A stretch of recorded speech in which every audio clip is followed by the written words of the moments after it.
jumping in, so I can just invite him in. Do this over here. Yama. Mike, what's in the cup? Hi, everyone. Bourbon. Bourbon for breakfast? Sure. You look like you're in a hotel. That's your bedroom, isn't it? Bourbon for breakfast. What? It is. Oh, well, I'll get started anyway. Just to say, hey, welcome everybody. Thanks for joining in. I've been having some departmental Zoom calls just with our local crew, with production, with AD, wardrobe,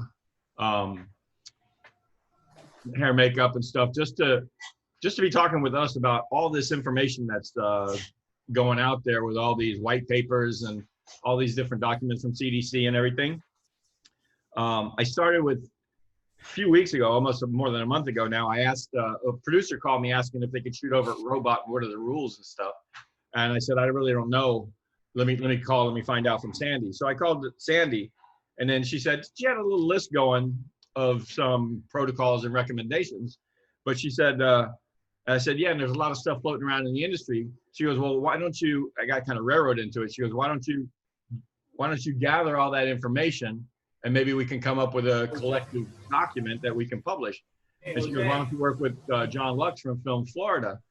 And I was part of Film Florida when I was at Unique, going to their meetings and stuff like that. But it was more the people that I wanted to talk to, and I wanted to get information, but I wanted to, talk to the people that I'm hiring and I'm working with, not necessarily all over the world in LA and all this other stuff.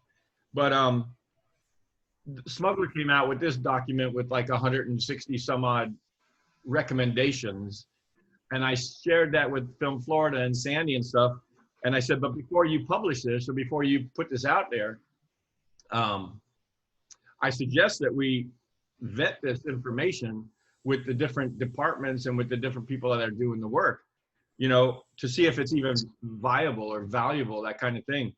And they didn't really have a lot of members in their Film Florida organization that are actually technicians and camera operators and people. They have a lot of politicians and a lot of administrators and those type of marketing people and stuff in their organization. So before I said I can get a consortium together, or I can get a task force together, and we can start talking about this a little bit. Anyways, lo and behold, the next day they published that document out there. And I was like, wow, this is a little bit premature, and it's really the same document that Smuggler put out, just with a different logo on it, whatever. So they said, oh, well, we're going to have a town hall and we're going to discuss all this and everything, and we can talk about it then. And then they kind of limited me on my suggestions. I think I talked to a few of you way back when to say, hey, maybe I can have a couple DPs or a couple ACs and grip and electric, and we can have these people on the panel. Well, they picked the panel and they had a town hall meeting. There was 790 people that joined in on that call. And me personally, I didn't think it was that effective, because it was basically 20 people just saying their opinions and saying their, conjecture about different rules and stuff. And that's not what I think the public or our community really wanted to hear. We wanted to hear, what are we going to do here in South Florida when we go to do a job, and what's going to happen? And a lot of people from the networks and a lot of people from shows and episodics were kind of chiming in, which I think a lot of that stuff is very valid. Don't get me wrong. Like this white paper and everything is very valid, but I don't know if it necessarily applies to the bulk of the work that we have been doing and are going to be doing in these next few months coming up, and more importantly, the people that are actually doing the work, the technicians and the operators and even the vendors that are dealing with this, those are the people I think would necessarily benefit and necessarily have a good say in how we're going to do things. Abdil, I saw Abdil was on. Oh, there he is. Sorry. And then I started thinking, well, we should get together with some people that actually have done some of these jobs during this post-COVID time or whatever, and get some experiences from them and how they've been doing it, how they've been working. And I was going to have this Zoom a week or two ago, but then this job came up that we worked on last week. And I said, well, maybe it's better we wait to get a little bit more information on people that actually have done some work, just to see how it actually is and how it operates, and now how we're going to get along and stuff with moving forward. You know, especially like with camera checkouts and, you know, prepping the gear and transporting the gear to the set, and then how we're going to do it on set. So we have some of that experience now. We have some of those actual occurrences of people doing that. So maybe we can talk about that as well. But I didn't really have necessarily an agenda or a table of contents on what I'm going to follow through here. It's basically just a casual, informal, you know, chat session with you guys. Because ultimately, you know, I personally am probably going to be the one either hiring or checking availability on people when these jobs are coming in. I have been getting calls from producers and production companies bidding jobs and that kind of thing. And a lot of them are a little bit smaller in scale and scope. And they're just trying to test the waters and see what they actually can do and where they can film and that kind of thing. And I think the first maybe 6 months of these projects, it's going to be more not selling a product necessarily like, you know, a Wendy's chicken cheeseburger or whatever, or Toyota's new SUV, that kind of thing. I think it's going to be more of like sort of PSAs on how companies are opening up and how companies are actually doing their work and how they're opening up now in this post-COVID era. Some of these big shoots that we used to do with the Nike and the LeBron and, you know, some of these big multi-million-dollar shoots, I don't necessarily see that happening.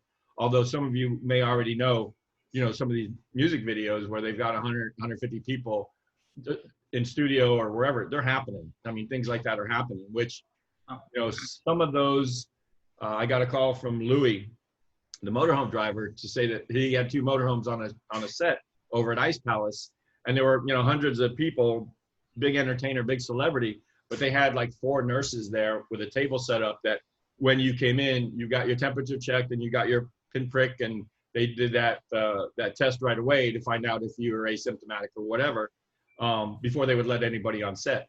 That was the label's sort of protocol, they said. I haven't been in that situation, but I kind of thought that was at least somebody trying or attempting to do something, even in a music video environment with 100, 150 people, you know, on the set, you know, shoulder to shoulder with no masks. I think that's sort of problematic. But anyway, the job that we just did, I was with, and I hope you don't mind, I'm not trying to call you out or anything, but, you know, with Abdil, you know, we shot in studio over at Grove Studio, and it was, I was actually the Zoom coordinator on it. I wasn't the production manager or the producer or anything on it. But we did temperature checks in the morning. Everybody had their masks on the set, and they also had face shields for everybody.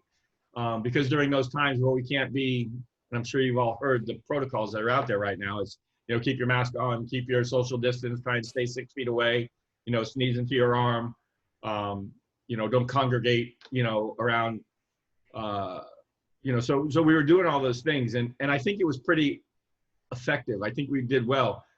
Of course, the job shot for like 17 hours. It went a lot further overtime than we had anticipated. One of the things that all these documents are saying is having shorter shoot days. I just heard from an art director last night. He called me, he texted me at 10 o'clock at night. He says, we're 4 hours over and we're not even close to being done yet. You know, and they were shooting in a studio. And it was a regular commercial or Pollo Tropical or something like that. But, you know, it's like the production companies, even though they want to take advice on these protocols that are coming out with shorter days and less people and everything, some of these aren't really actually happening, you know, as we can see from this. So anyways, I'll stop talking for a minute and I'll see what you guys want to talk about. Anything? Well, I'll say this. Has anybody found a mask that you can breathe through and work through while actually running and doing things? Because if you're just sitting there, nearly anyone will work. But the moment that you actually have to do stuff, actual work, I have yet to find anything that was decent. And I spoke with just about every technician on that set that I was on with Flip, and nobody had a solution that they were truly happy with. Like everything seemed, you know, half-assed. I had only one instant in which I had to run between where my focus station was to the camera to swap some batteries in the least amount of time possible. And it can't have been more than 25 feet. And that dash in a studio with air conditioning to the camera and back, I land back at my station and I'm breathing hard. I'm like, what the hell's going on? And it's the mask. I literally could not breathe through the mask. The moment I separated my mask, suddenly, I had this bunch of air come in. I'm like, okay, and let's do this. So, I'm dying to hear about anybody finding something that works better. The face shields, for whatever it's worth, ended up being a lot less of an inconvenience than I thought it would be.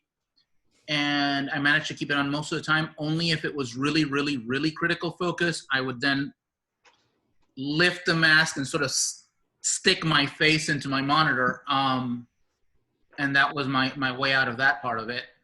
And more often than not, if I had to get a moment to breathe, I would try to walk away from everybody else and then pull on the mask and then go wash my hands and wash my hands again.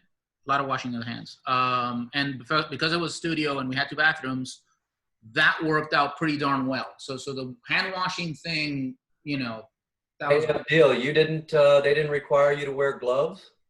They did not require me to wear gloves, and the CDC current guidelines do not suggest wearing gloves, and the union guidelines right now suggest that we not wear gloves.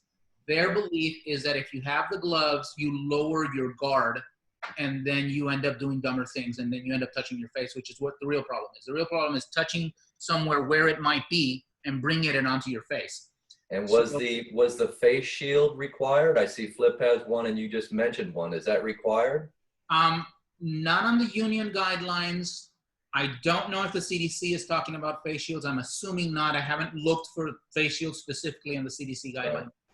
The shields were requested by the production company. So the production company sent us a document that said how they intended to deal with COVID on set, and they required us to all wear masks and shield. I really thought that the shields were going to be just an absolute pain in the ass, and I wasn't going to be able to deal with it. That ended up being the easy thing. Was everybody wearing a shield? 90% of the people were wearing shields. Interesting. Okay. Right. So the idea was in all these different guides and so on was basically everybody has to wear a mask, and you got to stay 6 feet away from each other and 10 people on set is the idea, the general idea. So says the permit office as well. They will give permits and they'll issue permits as long as we keep that 10 number on set there. That doesn't mean to say we had actually 45 people on our call sheet, right? So, and on my time lapses, and I'll try and show it at some point. I'm not going to show the whole thing, but on the time lapse that you might be able to see behind me, I stop the time lapse regularly just to see and count the number of people that are right around camera at the time. And for the most part, right around camera, there was always anywhere between, let's say 10, usually 10 or less, maybe 12 at the most when the celebrity talent was there with all of her little entourage or whatever. But for the most part, everybody was keeping as distant as they can. And we had pods, or we had these areas where people were not really even pods per se, but just, the sound guy was further away in the set, and the grip, Jorge Parra, once he had the camera set on the dolly, he sat back, and I actually saw how far he was away from everybody else. And so he was keeping a 6-foot distance.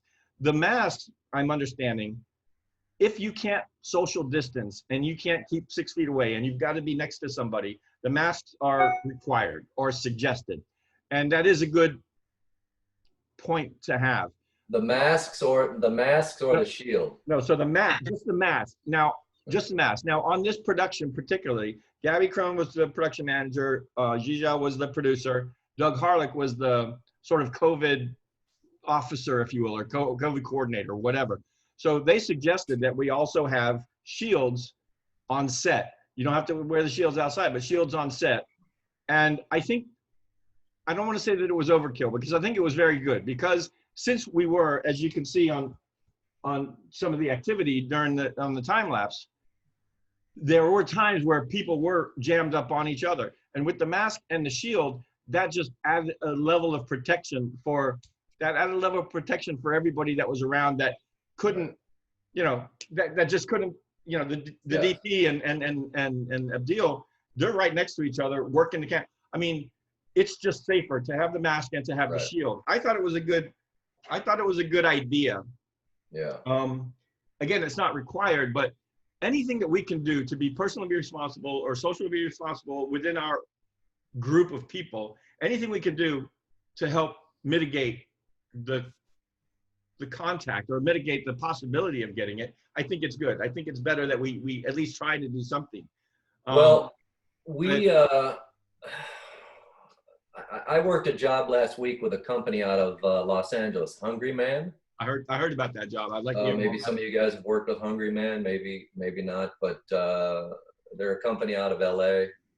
It happened to be a union job. It was a commercial where one half of the talent was in Miami, the other half of the talent was in Los Angeles. So they pretty much did everything. Well, in Los Angeles, they call it drop kits, because they have really strict and stringent production rules, because they're having a sort of a second wave out there, and they have a high number of cases to begin with. So they're not even allowed to be on set. They prep the equipment at the rental house. The equipment has to be videotaped being prepped with gloves on and masks. You have to have it wiped down prior for it to going on the truck. It gets hand delivered to the set, and then a representative from the actor in LA or whoever it is, they literally set up all the equipment via Zoom. They set up the lighting, they set up the camera, they set up the sound, they set up whatever else needs to be. The actor does either their own makeup or they have their own personal assistant do it, who's been in quarantine. So it's much more hands-off in that sense. So that's the approach they wanted us to take shooting here. So we only had 4 people on set.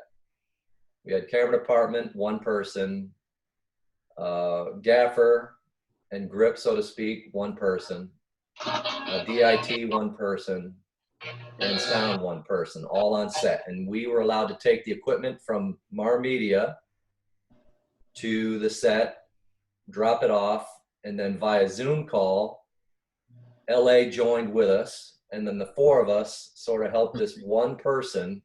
It was a 1-day shoot. We prepped for 4 days getting this all ready for a 1-day shoot. But we were only required to have masks and gloves, not shields, but they really cut down on the footprint on set. There was literally only 4 of us there. The rest, the director, the AD, the producers, the DP, the other assistants from Los Angeles, the DIT, were all via Zoom. So that's been my only experience. That's been my only experience, which I actually thought was a really good way to do it. Originally, I thought it was completely crazy. It was never going to work. How's this all going to work via Zoom? How are you going to set up all this equipment with only 4 people?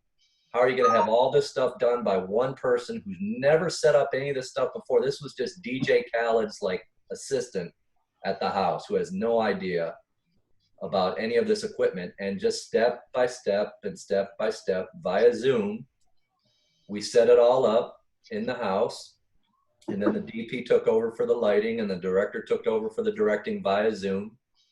It takes a lot of prep work. It's a lot of preparation. It's a lot of pre-production for a 1-day shoot, but that's sort of the parameters that they're working on. They call it drop kits. They're not even allowed to go to set. They just drop off the equipment. So I don't know if that's ever going to come here, because I know our situation is a little more relaxed in that regard. So I was kind of a little surprised to hear what you're saying about being in a studio with that many people. That's completely the polar opposite of what I just experienced. Not saying one's right or wrong, but it's just, I've only had the 1 job. Mine was the smallest footprint possible as far as social interaction. And the job I'm listening to that you were saying sounds like you guys had a lot of people there, but that job kind of catered to one person also, Mike. Right. yes, no, I understand. There's all kinds of variables and there's all kinds of different reasons for one production doing it one way and another production doing it the other way. I mean, there's not going to be any one set. This is the way, no matter what you're shooting, it's got to be like this. I totally get that, but I just find it interesting that in just the same amount of time, we had one production being One as way. hands-off and small footprint as possible, and another production having, you know, a lot of very close social interaction, a lot of people on set. And now, of course, I don't know if anybody's read the news this morning. Now there's a major concern about this second wave coming because a lot of states are having increased cases and so on and so forth. So, I mean, I don't know how everybody else feels. I don't know if I would be personally interested in doing a job where there's going to be that many people on set, but I have a situation where my son has a compromised immune system, so I have to be a little more careful than the next person. But then I also understand, you know, everybody has their own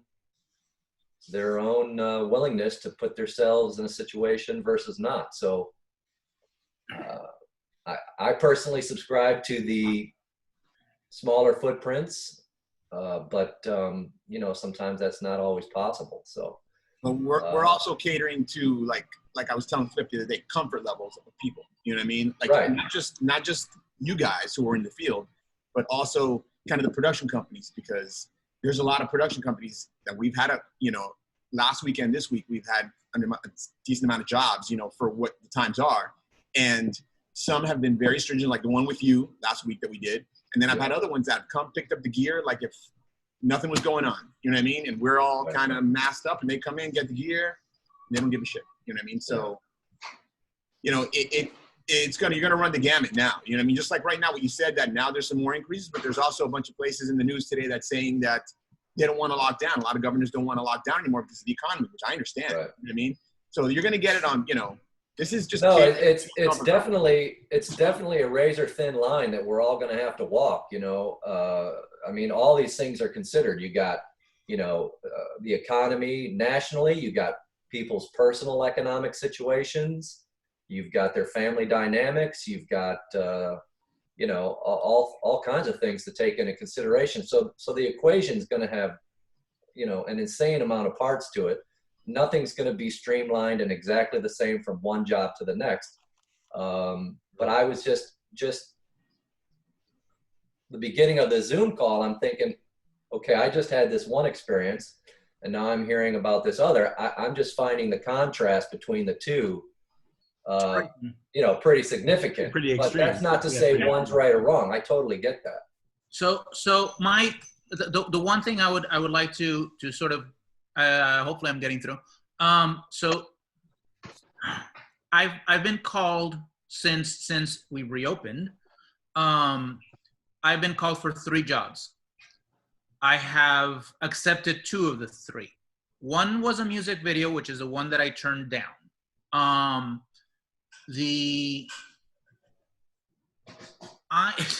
already accused of asking too many questions when they call me for a job. And now I'm finding that I have to ask even more questions. So when they called me for the music video, it was like, hey, I'm happy to be called and thank you for calling. Does I really want to work? But hey, you know, things are not the way they used to be. What are we shooting?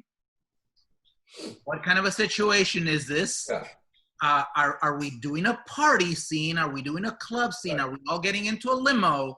Like, what is this about? And I'll give them this point. The producer and the coordinator of that job were very willing to give information. It was like, okay, this is what we're trying to do. This is the way we think we're going to do it. It's a studio job. No, we don't have a crowd scene. We don't have a party scene, but we're going to have around 10 people, you know, blah, blah, blah, blah, blah. Like, I think that most people are willing to have those conversations so far. So the few and, you know, discussions of this type that I've had, I think people understand so far. I haven't had any crazy person who's like, oh, just shut up and say yes or no. Like, it's been kind of everybody sort of gets it that everybody's comfort levels are different and everybody's going to ask, people are going to ask or not ask questions. I hope that most of us ask more questions because, again, not everybody's comfort levels are the same. I don't want to, at this point in time, do a crowd scene. I think that would be insane. I was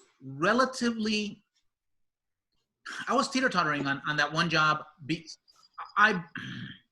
The group of people that we had on that one studio job with the 40 plus people involved, I think most people were very respectful and trying to do the right thing. And yet at the same time, often people would forget that we're in a special kind of a situation. You know, I'm assuming this happens to everybody, but generally people like to congregate around my camera cart. Like they see the cart and somehow it looks like a table and everybody wants to sort of come towards you. And most of the time that they don't need to be there. And sometimes they're actually even in the way. And I had to remind people a couple of times, like, hey, if you don't really need to be here, you know, step away. And in an ideal world, we would have definitely done that job in a larger studio. So there could have been more distancing because the issue, of course, was that when you were setting up for the next shot, as opposed to actually rolling, you know, you got that extra input of people. It's like the art department brings all of their hands so that if the director says that he wants to move something, well, now they got to go move a wall, a set wall, or they got to go move a sofa or whatever. And then suddenly you have, you know, 6 of them in there. And then when it's set up and done, then they'll step out. But it certainly, I mean, it's what we normally do, but trying somehow not to all be bunched up together. And that's, needless to say, not not the easiest thing to do. I love the idea of what you were saying of the drop, drop kit. I even, funny enough, found at some point a video article, I think it was B&H and ARRI, talking about how their cameras can do this and you know, IP control of the camera and IP control of the light, so that the gaffer didn't even have to be in the room, didn't even have to be in the city. I mean, it depends on what the clients decide that they want to shoot, and hopefully us deciding if we're comfortable doing that or not. So if the job is indeed, it's just kind of a headshot of a celebrity, I think that the things that Mike worked on, I think that sounds like the way to do that. The script that they showed up with for the one that I worked with Flip was kind of a normal-ish script. I mean, I'm not gonna get fired for giving too much information, I guess. But no, not at all. Essentially, what it's a client. They've shot in town often enough. I myself have at least worked on 6 of these things. There's a celebrity spokesperson, Latin woman, and she talks about the product, and then generally she talks with other people that use the product, and the product is a cable/cell phone thing. And the way that the script was written, they made it, I think even the client, the ad agency or whoever, actually thought about, well, how can we do this in a way that might be a little safer to shoot? So it was designed, if you will, around the concept of a Zoom call to begin with. So essentially, you wouldn't have to have the clients with a spokesperson in the same frame at the same time. So you could, you know, break it into pieces. On the other hand, from my personal opinion, they added too many situations that they wanted to cover, which meant a lot of different shots, which of course turned out you could not do in the amount of hours that they wanted to do it. Like it immediately became obvious that that was not going to fit in 12 hours. And in all honesty, I think the client was still having an adjustment to, and by client, I don't know if I'm talking about the client proper or the ad agency, in all honesty, because for me, most of the time, they're just voices. But because it was a Zoom call, we could hear the voices, and so could the talent. And So when they started getting into they wanting to tweak things, oh, should that really be that way, or should that be this person, or should we do this instead of that? And you're like hearing all that stuff. That decision-making process, which generally happens by Video Village, was now happening effectively on a laptop next to the director on set, which I believe slowed us down. Yeah, for sure. For whatever that's worth. And Well, but that's what I was alluding to earlier. So like I said, you know, our shoot was 1 day. Yeah. 1 day shoot. Now, the production company, Hungry Man, you know, their way to address this was we had 2-day prep at Mar Media, and that was because we labeled the cameras, we color coded the cameras, we made it so that when we dropped this equipment off, the person who was setting it all up, who had never done this before, could easily do it by connecting red to red, yellow to yellow, green to green, 1 to 1, B to B. It had to be so self-explanatory that literally, and this was the case, a person who had never used this stuff before could put it all together. So, and then after the 2-day prep, we had 2 test days at location. So we connected everything via Ethernet. We checked out, you know, all the Wi-Fi strength and the, you know, the Zoom calls to the various parts of where everybody was in the country. So there was essentially 4 days of pre-production for a 1-day shoot. So they took that much precaution. Now, I don't see a lot of companies here doing that, just because that's just not the nature of the way typically past we've done things here. So, you know, I don't know how much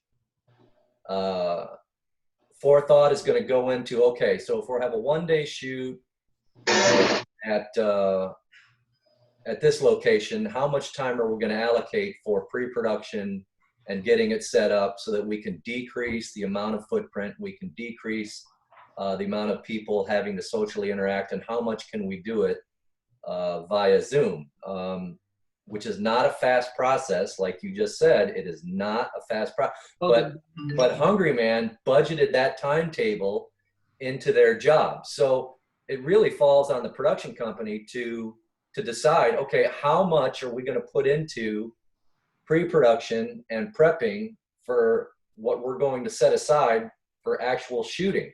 And if they're not going to set aside a lot of prep time and a lot of pre-production, then it's going to be chaos on set, because there's going to be a lot of people there. Everybody's trying to get their job done. They're all trying to get it done fast. Yep. And, you know, and then, you know, the other thing is, like you said, you're 4 hours behind and you're already at 12 hours. Right. Well, So, a couple quick questions, Mike. This Dropkicks, is this a company, or is just a term that is now being socially acceptable, or what is no, Dropkicks? in Los Angeles, that is the only way they're allowed to shoot. They prep it at the rental house. But again, the term Dropkick, is that just a term, or is that actually a company that actually comes in and No. That's a term. And it's a term, and a lot of productions out, you know, in California, because of what they're enduring, a lot of productions in California are doing drop kits with the camera equipment, dropping it off, with the lighting, dropping it off, with the sound, dropping it off, so on and so forth. So we sort of mimicked what they were doing in LA in that regard, but we were allowed to have a very, very minimal amount of crew here to help set it up, whereas in LA they have to set it up all via Zoom. So you know, so it is a term that's very familiar, that everybody knows out there. You know, but again, they're budgeting all that pre-production, all that setup time, right, and all that prep time into their jobs, regardless if it's 1 shoot day, 2 shoot days, whatever. right. They're budgeting in all the time to literally label and color code all the equipment, so when they drop all this stuff off, the person on set or at the stage or at location can set it all up, and they allot that time for it. So you know, that is good in the sense it keeps a really, really small footprint. That's key. Everybody's away from everyone, and the job still gets done. But you have to have a company that's going to say, okay, well, we have to allow this amount of time to accomplish this. Well, right. And I know time is money, so I don't see local productions doing that. Well, No, globally speaking, one second, Abdil. So globally speaking, production, as it has been, has to adapt to the creative. That's how we've always done our jobs. Right. But nowadays, it really has to be that the creative has to adapt to production and what we can do now in these times during COVID, or with the thought process of preparation and that type of thing. Abdil, go ahead. I know you have a yeah, no. Again, I think all three of us are saying the same thing. I would obviously prefer, even in normal times, a company that takes the time to sort out what their desires mean for production and how things have to be done in order to accomplish that.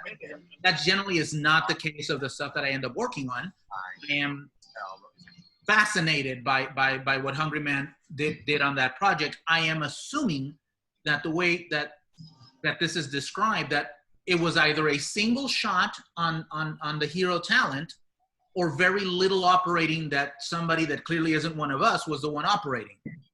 Well, it was, we had 3 shots. I had complete control of the lens, so there was focus, iris, and zoom. But the rest of the camera internally was controlled via Ethernet to John McCardle at DIT. Okay. And then there was no camera operator. They were not allowed to be on set. So Static shot. So they were all static shots. But, you know, the assistant in there, you know, via Zoom with the DP, the director of photography would say, okay, let's pan left, let's pan right, let's tilt up, let's tilt down. So it was very basic in that regard. But we did have some lighting, some tweaks. We had one shot where it was a stand-in shoulder. So with a couple, it wasn't anything crazy by any means. It was pretty basic in that sense as far as the shot list was concerned. But yeah, I mean, I don't know how moving forward, like Flip says, with the creative, if the creative, you know, they draw up some kind of crazy storyboard with dolly moves and handheld and well, like on this job, like 12 shots. I don't know how you're going to get all that done without having all these people on set. I don't think it can be like done. On this job, like we did, the creative, and I was running Zoom. I was running the client agency. There was no client agency on the set, and what I feared, what was going to be happening, was because of that lack of planning at the front end and exactly with the boards and shooting the boards exactly, there was a lot of not confusion, but a lot of the client and the agent, no, we should try this. No, let's try that. And that we can't really operate in that perspective. If we do, it needs to be like on our job, Abdil, it should have been a 2-day job. I mean, hands down, it truly should have been a 2-day job, especially if they didn't have all that creative really worked out. And I've seen this historically speaking more. They were making too many of their decisions that should have happened beforehand on set, which sadly I see on a lot of Latin commercials. It's just the way it is. They have a board, but they're not going to religiously follow that board, or they have a board and they ignore the fact that on that board, in that particular frame, the way it's on the frame, it's an over-the-shoulder shot and not a frontal shot. And it's like, oh, well, could we please get the face of, well, but it's an over-the-shoulder shot. You can't have the face. And I can't begin to explain how many times that particular conversation happened between the director and whoever it was on the other side, client/agency, during that Zoom call, was like, yeah, but if we do that, then it's not the shot that we had agreed upon. And you can't actually do both things. You can't see the back of their head and their face at the same time. It's not possible. Right. And they were actually changing talent. They said, oh, no, we should have the kid do it instead of the grandmother and all this. Yes, I do see, and I've tried not to be discriminatory, but I do see a lot more of that on the Latin jobs, and have in my 20 plus years, that a lot of that happens, sort of music video-ish or Latin commercials. They do a lot of ad hoc changes right there. when we did all the Wendy's jobs, I mean, Bill Hudson, the director, he shot the boards, I mean, he shot the boards, which, yeah, there were a lot of boards and that kind of thing, but it's like, at least he shot that. There weren't a lot of variations in a multi-million-dollar commercial per se, as there was in a $250,000 Latin commercial. You even saw it when we did the Hispanic Wendy's, right after we did the general market Wendy's, the Hispanic, and I'm sure some of you were on them, the Hispanic Wendy's of the same set. I mean, because we didn't at Greenwich, we didn't even break down the sets. We had the Latin team come in the next day and do their version of it. But it took a long time because they had all these different variations, but the boards were the boards, but they, again, I'm not trying to be. Talk freely. I mean, and if I have to say, because I'm the quote unquote Hispanic on the conversation, but in all honesty, so again, I don't think that we can change the clients. I think the clients are going to keep on doing what the clients have always done to a certain degree. The question is, what can we do to protect ourselves and keep it safe? And what are we willing to do and not willing to do? And I couldn't agree more with Mike that it has to sort of be to a large degree, it's an individual choice thing. I only hope that people, again, try to protect themselves, try to protect the others, and at the same time, ask the questions that need to be asked in order to know what you're walking into. Because I really wouldn't want to be, particularly now, in a situation where somebody comes up with one of these things and then you show up and then something changes and I totally say, yeah, but I'm not doing that. And having to walk away in the middle of the job would be crazy. And yet at the same time, under the current conditions, this is an honest possibility. If somebody tries to do something that I think is completely over the top, I think I'm a little more willing to say, yeah, but I'm not doing that. Hey, Flip, Yes. do we have any input or any feedback from Guido's job in Orlando?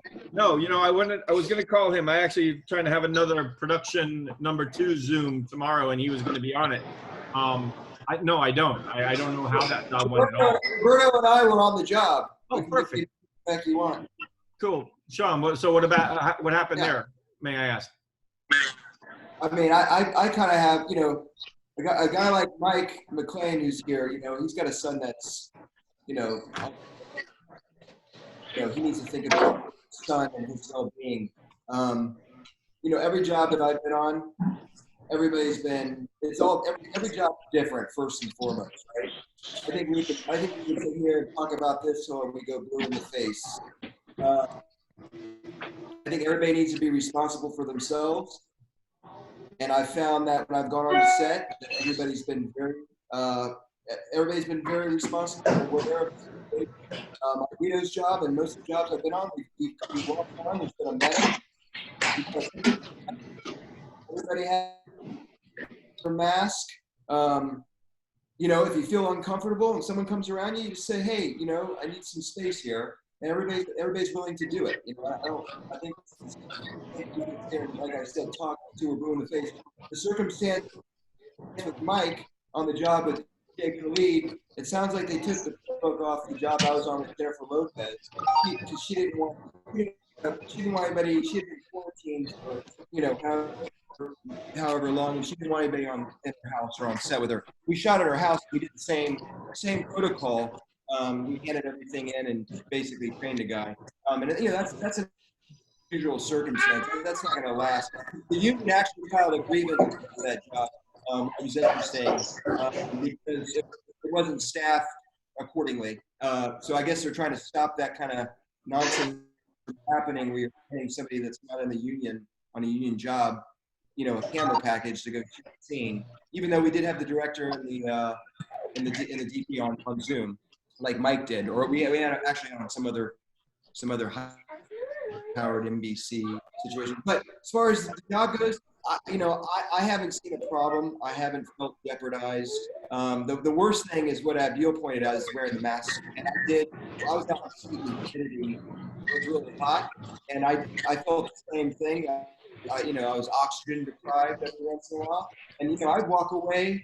I bring my monitor away. I take my mask off, and I say, hey, I'm plenty away from anybody. No one come around me. I got to breathe a little here, and no one really, no one say anything. You're on the open air, and it's a big deal.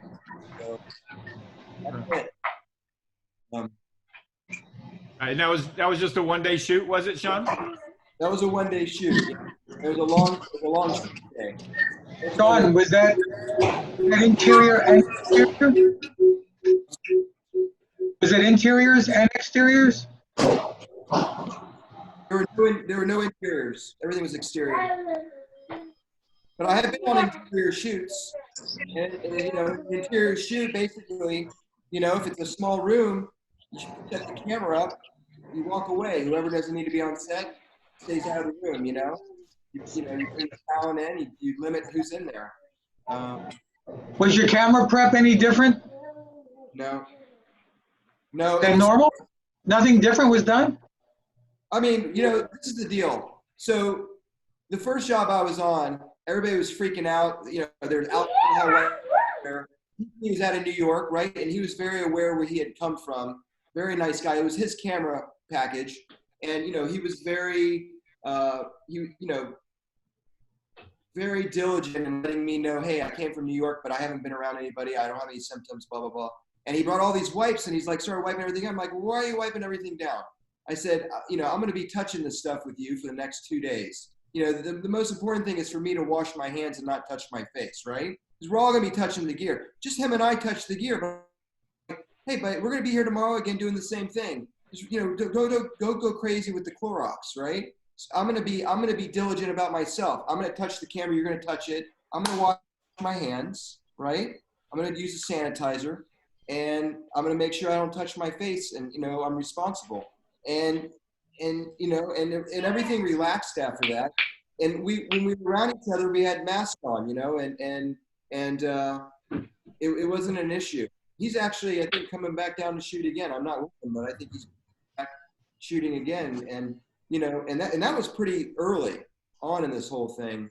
So, that was as far as wearing the gloves and everything. I think that it's important for everybody to wash their hands. And obviously, if you have a situation where you're jeopardized, one of your family members, you have to think about it, right? I mean, the person has to be on top of it. Yeah. And if you have symptoms, obviously, don't be a jerk and show up to set, right? So the old days where you had a cold and you showed up and powered through it because you needed the money. I think that's, personal responsibility again, right? I wanted to bring something up about that too, because I wanted to bring something up about that because I saw on another call, it was more production related, but so if you come to set in the morning and you are presenting more than 100.4 fever, the way that it's been asked is, step aside for 10 or 15 minutes and let the medic or let whoever check your temperature again. If you're still with a fever, then they're suggesting that you don't come onto set and you don't come to work. Now, the questions are being with IATSE, with DGA and everybody else in the white papers, should this person get paid and then replaced? Well, my thought process is yes. They came to set, they were called for a job. They came to set at their call time. They're not qualified medically at this moment on the tests that we have to come onto set. They should be released, but they should be paid. But now my question is going to be, okay, whether it's like a VTR person or a Steadicam operator or somebody, let's say that somebody either comes in, presents sick, or gets sick while we're working. Now we have to be personally and socially responsible. We don't want to affect anybody else on the set. So if somebody's showing signs at the beginning of the day or during the middle of the day, we should, as a group and as a community, production-wise and everybody, we try to have these protocols figured out beforehand, that if those situations happen, this is what we do. i.e. send the person home. But if the person is very show-stopping or very, you know, I want to say everybody's critical and everybody's, you know, part of it, they would have been hired if not. But we've got to figure out a way to where we can replace that person and keep going with the show at the time. For instance, a Phantom guy. Let's say, Steve, let's say you're there and you're running Phantom, and then at lunchtime, you got a temperature, you know? Now, I need to get another Phantom up. I need to get Willem, or I need to get somebody here to replace you right now for the rest of the day, and I need to send you home. Yes, you should get paid. The compensation part is a whole, not a different thing, but it's got to be, we as producers, and I had this on the production call, you know, we need to have this figured out with the producers beforehand on how we're going to handle it, financially speaking, and so on. But I feel that amongst this group that's right here now, at some point, Roberto, if you come in the morning and you got a temperature and you can't be the first on that job, you know, maybe you already have Camilo, or you have somebody already in the wings that isn't working that could come and cover you with your gear, with you know, with just step in for you. You know, this is one of the reasons why I kind of wanted to have departmental discussions amongst us. I don't need the world. I don't need LA and everybody else involved in it, you know, because as a production manager, if I'm going to be doing a job and I'm presented with a situation, I'd like to know well in advance, just like Mike, in the preparation, in the 4 days prep that you guys had, we should also have protocols in place for manpower and for staffing and that kind of thing. I'm not saying that we should have already, you know, a second person already holding and pay them a half rate just to hold in case somebody gets sick. It doesn't really make sense. I don't think producers and production companies are going to necessarily do that. But we, as our community, I mean, there have been situations where everybody on this panel right now are on a job with me, that Bud Light Lime job, and the union came and started shutting us down, and everybody was walking, but we still kept shooting and that kind of thing. You know, matter of fact, I called Willem up because, you know, I needed a Phantom tech, was the only thing I was missing. He could have been there in 10 minutes or whatever. But we got it covered, and we still got the job done. And then 10, 15 minutes later, everybody came back on the set, and the union kind of relaxed and let us do our job. But I'm not saying that those type of situations, I don't see that type of job ever happening again in this situation where we have 22 people in the camera department on a job. You know what I'm saying? I don't think maybe in a year's time, or after there's a cure, or after there's a vaccine, maybe we'll get back into those multi-million-dollar commercials where we have a shitload of camera people, a shitload of crew. But for right now, during these times, you know, Justin's here too, drone operator. Let's say Justin comes in the middle of the day and he can't fly his drone. You know, some way, shape, or form, it needs to sort of be thought about. I'm not saying that it has to be covered, or we have to have a plan in place, but we should be thinking about it, I guess, as a community. Okay, I'll stop. Get off my soapbox for a second. So do you believe that we should all sort of, before we show up, have an idea of who else might be available? Is that kind of a thing? Maybe that's the thing, because a deal again. If you show up in the morning on that job that we just did over at the studios, if you showed up and you said, "Hey, I prepped this, I got this all together, but you know what? I'm not feeling well," I would hopefully expect, not say it like that. I'm sorry, I'm trying to find my right words, but I would respectfully like you to come tell me, or tell the producer, or tell somebody, or the DPs, "Hey, listen, I don't think I could do this right now. I'm not feeling it." Or, and I already know that such and such and such are available. Right. So Abdil, and again, I have to work this out with production, because they're not going to have it in the budget figured out like this. But Abdil, if you need to go home sick, I need to pay you the day, because you came at call time, or you came as called. You shouldn't. I mean, there are some production companies that I've seen on some of these Zoom calls. Screw it, they can't do it. I'm going to get somebody else, and I'm not paying him. But, you know, union-wise, you know, whatever, however it works out with all these white papers and all this procedures that they're going to figure out, I'm sure a lot of the production companies are saying, yeah, if that guy doesn't either present sick in the morning or get sick in the day, we need to send him home, because we got to protect the rest of the film community that we're working with on that job. But it's not, I don't say his fault or whatever. I mean, if you knew yesterday that you were sick and you still came knowing that, oh, well, hopefully I'll be better in the morning or whatever, I would expect, or I would hope that all of you would be responsible enough to not just protect yourself, but to protect the crew. Like Mike's saying, he's, you know, You can't come and bring this potentially situation around where everybody else in your community that you've been working with for 20 years may have situations where, it's, so again, it comes back down to the personal responsibility. It comes back down to moral, ethics on what you would do. But from not insurance, but from a production and financial standpoint, we're trying to work it on the production side to make sure that, financially speaking, that's going to be covered. That's going to be that's not an issue. The issue is get the person home or get them to the hospital or get them wherever, and we need to carry on. So Mike, you probably had something to say about that. I think I had something to say about it. Oh, sorry, John. I saw something. Yeah, that's okay. No, that's all right. No, I mean, that's no, I mean, it depends on, right, how busy the town is. Like all of a sudden, if we get really busy here, having somebody to back you is, it depends on if there's anybody available, obviously. But as far as, if you have 104 temperature and you're driving to work, you're going to feel it, and hopefully you're going to turn around and say, I can't do the job. He said 100.4, Sean. Oh, 100.4. Yeah, I mean, if you get to say you have 100.4, right? I mean, it's we're in a different time here. It's not like you have a cold or a flu. It could be, you can't put everybody else in jeopardy. And that's the whole thing about taking temperatures in the morning, right? And then you're gonna have to figure out how to adjust depending on who's available and what the job is and whatnot. I think it's just going to be it's like it is now. I mean, I've had plenty of jobs where we've had people show up in the morning and they've gone home several times. And if it's a union job, you get paid. If it's a non-union job, obviously it's going to be up in there, and depends on who you're dealing with. So I think it's going to be figuring it out as every different.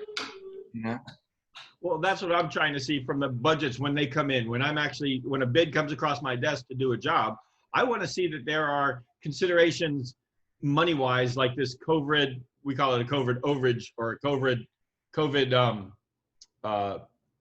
slush fund, if you will, to pay for all these different sanitizing, the face masks and all this. If I don't see those things in the budget, already that's bringing a red flag to me that this production company isn't concerned. Maybe they are concerned on the face, but when they get down to it, they want, as production companies have always wanted, as much as they can for as little as they can. But if I don't see the right amount of prep, Mike, you just did a job. You prepped 3 days or 4 days and you shot 1 day. That was brilliant. That was the way it needed to be for that situation. And Abdil, I think that the job that we did, you probably had 1 day of prep and 1 day of shoot, right? I mean, maybe you didn't need more than that, but if I don't see that in the budget, if I don't see certain things or certain manpower requirements, Abdil, you mentioned to me about you didn't have a second on the job, so coming in and having to slate everything by yourself, it was going to take time for you to leave the camera, go and do the slate. Luckily, we had Danny, the DIT, there that filled in that function. But if I don't see the number, like Mike, if I would have saw your job coming in from Hungry Man and they wanted to do everything that you guys did and give you a day prep to do that and in a day shoot, then right away that's a red flag saying, wait a second, whether that's this drop kick process or whatever, you're trying to get all that, yes, in the can, but you're not putting the resources in the front end. And same with the thing. I mean, this COVID slush fund or this COVID overage, it's got to cover things like if a person shows up sick and has to be replaced, he needs to get paid, union or non-union job. That person showed up for work and it wasn't his fault necessarily that he got sick or whatever, but he should get paid. He should get compensated. But if, unfortunately, let's say that, God forbid, he actually contracts COVID, he's not going to be working, for a while. He's going to at least have to quarantine himself for 14 days. So there's no work there going on. They're going to give him his day pay for that. But, but again, he could have picked it up at Publix the night before or whatever. That's semantics, if you will, working it out. But from the budget standpoint, I need to see some of those things coming in on the budget. If not, that's already, and my wife hates when I say this, if I see and I've seen budgets come across my desk, they want to do all the things that they did 6 months or a year ago, and they don't, and they, $250,000 budget on a job, and they have 30 frames in their storyboards of what they're trying to shoot. And 6 months ago, yeah, we could have pulled it off and there would have been overtime, whatever. But now they're trying to do it, that $250,000 job, because, oh, we only need less people to do it. We only want less people to do it. They still want the same 30 shots, and it's only $150,000 now. I'm saying I have to pass on that job. What I'm trying to say to you and our film community, if I don't take that job, you guys know there are guys right next to me, or production managers or whatever right next to me, coordinators, that'll do that job in a second. And they'll be calling you, or they'll be calling whoever to do the job. And potentially you have to make that decision on knowing and having that information beforehand on whether they're actually looking at some of these safety protocols and some of these procedures. If they don't have it in place, you can make the decision on whether to do the job or not. The deal, you said you had 3 jobs, 2 of which you said, okay, I'll do. The third one, you didn't want to touch, you know, because of the potential that they're not going to keep things safe and they're not going to keep things, you know, responsible. So anyways, those are some of the things that I'm looking at from a budgetary standpoint. One of the last things I wanted, well, not the last thing, one of the things I want to talk about real quick was the prep. So Abdil, tell me about the prep on that job, and how it was over at the house and how you see it, and maybe Mario can chime in, or Sean can chime in as well, how prepping the gear and getting it ready and loading it on the truck and then getting it to set. Yeah, I think Steve was also asking if the prep had been any different on was Sean's job. Yeah. So my prep was at Eileen's. At Eileen's place, we present were Eileen, Greg, and Eileen's son, and myself. I was the only person prepping. I was the only client present. It was only my camera package was there that day to deal with. It was a very small and appropriate camera package for what we were trying to do. The DP was conscious of trying to keep it small to make everything easier. Eileen wore a mask. Everybody everybody there wore a mask, and I wore a mask. Most of the prep was very normal, other than that we were wearing masks, and in general, hanging a little further from each other than what would be normal. But other than that, it was very normal. Hey, I need this, and it would show up, and somebody would hand me that stuff, and I would play with it, and then I would go wash my hands and come back and keep going. The only real difference were the mask, a little bit of extra distance, and washing my hands over and over and over again. At loading time, it was relatively normal. I helped close cases, put them on the mag liner, push them out to the truck. The PA that drove the truck helped maneuver into the truck. I latched my cart instead of him, but he handled the cases that went onto the floor instead of me. Did he have gloves on? Did he have gloves on? Did you have gloves on? Okay. No gloves. There were no gloves on that job. I'm trying to remember if I saw anybody at any point wearing gloves. Did the PA have a mask? Other than the food people, the crafty and catering. The food people, yes, the whole time. Now that you mention it, thank you for saying that. Yes, Marina did crafty, and she was, as usual, magnificent. She made a lot of prepackaged stuff, and she tried to come up with a way of us being able to serve water without having to touch anything. So she found some pump that you put the cup right under it, and it gives you the water. And they had a protocol for if you were going to take something out of the cooler, you had to put a glove on that was there and available to get something out of the cooler, close, and then you would throw away the glove, and then you could drink that. That was so involved that actually I drank nothing from the cooler for the whole day. Because it just took long. The PA was he wearing a mask? I don't remember if he was wearing a mask or not when he showed up. I really don't remember. I'm so sorry. Again, the protocols that the production company requested were masks on set, and if on set proper, as opposed to any other part of the studio where we weren't shooting, then you could just wear the mask, but if you were on set properly, it was mask and face shield on that particular job. I have one job that's possibly happening in July, and they already sent their protocols, and they want masks and gloves the whole time. And we're again, I think every single one of these things is going to be slightly different. DP on the job with Flip was Sherman. Sherman was concerned enough about things that he brought his own wipes, and whenever he had a little moment of I have nothing to do, he would pull out a wipe and he would start wiping down the camera and wiping down the stuff that he was touching. So there was also that going on. Yes, I think that this is going to be very individual. And I don't know what else to add about that. What I was hoping to get out of this call was other people's experiences and other people's solutions to problems. Anything that you have bumped into that, hey, like this really helped. Like the one thing again that I'm going to say about that is I was impressed about how easy and to a certain degree useful the shield turned out to be, as far as an extra layer of protection.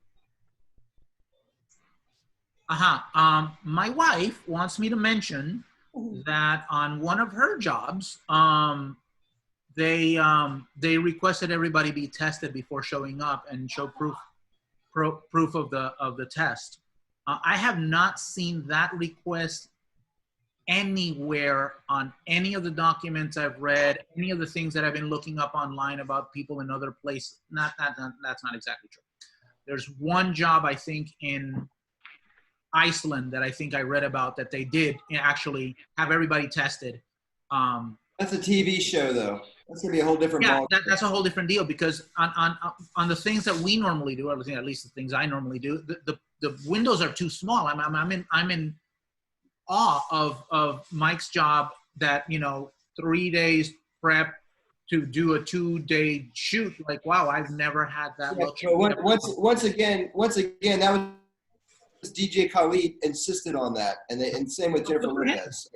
You're dealing with high-end stars that have a ton of money that don't need to do this, right? It's not a commercial with talent that's not union or whatever. It's a whole different ballgame.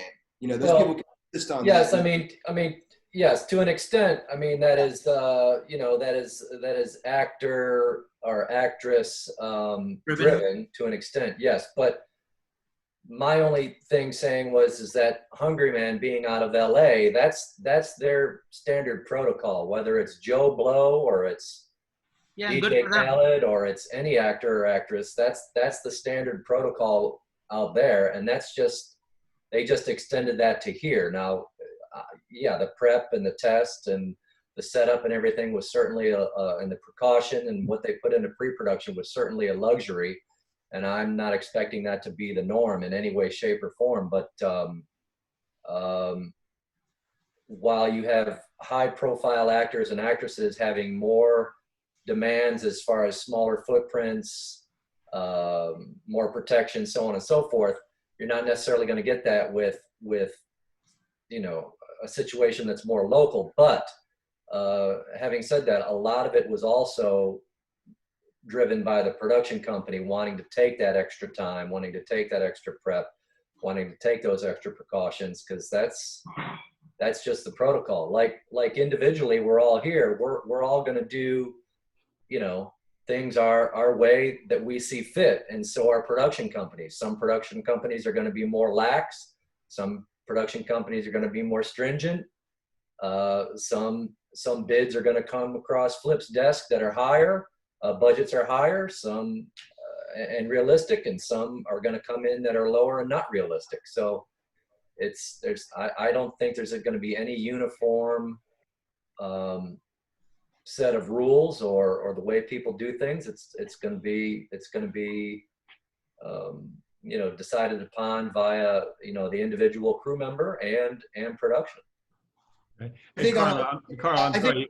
Carla, you had a question? Yeah, you had a comment? I want to say something that I think is the most important thing, besides being safe here. is, the one thing, we did this in the recession. We all went to 12-hour rates, right? I mean, let's talk about like an important thing besides COVID. So we went to 12-hour rates after the recession, and you know how we all are in this industry. They give something away, you don't get it back, right? Now we're dealing with 14-hour rates. So the one thing that I don't want to see happen, which I've been on several commercials where I've been by myself, right? And the shot list doesn't change, right? I'm doing 3 times the amount of work. I'm happy to be working. Don't get me wrong, right? I'm happy to have income coming in and not being on unemployment anymore. So, but I'm finding that, what everybody's talking about, the hours and the days, the client's the client, the product's still the product. They still want their commercial, right? And so what I'm seeing now is we're not getting our seconds on set. And I don't want that to become the norm because of the 10-person rule, and they just keep using that excuse because there's a lot of seconds sitting at home right now, not working, and we're doing 3 and 4 times the amount of work. I don't know if, Abdil, you were by yourself. I don't know if you found that. And so now we're because sometimes you can't keep up the pace. You have a PA grabbing, a piece of monitor or something like that, right? Because you're moving, especially if you're doing location moves, you have people grabbing camera gear that you really don't want. But because you're so buried, they're doing the slating, right? They're slating, they're doing jobs that a second AC should do. So my thing is, and Roberto and I did a second or our last job. And my thing is now, well, if you can have a PA on set, you can replace that PA with a second, right? Or as far as like having 5 PAs versus having 3 PAs and a second in my department. Because I don't want everybody touching the gear to begin with, right? Like if the DP and I touch it and the second touches it, we know the 3 people touching the gear, right? And that's it. That's the only person that should be touching the gear. Same with the grip and the electric. And I was grabbing, because the grip there's only one key grip at the time. He was buried, so we were helping each other out. I was grabbing apple boxes, I was grabbing sandbags, and the DP was doing the same thing. And that was early on, but I just don't want that to become the protocol, I guess is my point. Because you know how it goes. We're all going to scream because they've all been hit by these production companies. Got to remember, they haven't worked either. So they're going to scream budget and COVID and, we got to cut the, price down, cut the crew down. And, at some point we got to go back to normal. You know what I'm saying? And I think we're productive. So that's my 2. Right. I think there's a lot of makeup that some of the clients, agency, production companies got to do because they haven't been working for 3 months or whatever. They've got to, they've got their overhead and they've got everything that they've got to catch up to after a few months of working. And it seems like in these budgets that I'm coming across my desk, they're trying to take it. They still want the 30 frames or the 30 shots that they want to do, but they want to do it for less money and think that, well, and yes, they are screaming, 10 people on a set or whatever has to be smaller, but they're not reducing the amount of footage they need to creatively shoot to get their commercial, and this is where I'm having a moral issue about looking at these budgets. And I tell them, I said, listen, you're short here, even location fees, you got to have an extra day prep and an extra day, at the back end to clean the place to give back to their homeowners, but they only have 1 day in location fee that they're trying to get to. And these type of things, again, morally speaking, I can't do it, but I know right down the block, there's going to be another production person that's going to do that job, and it's going to happen.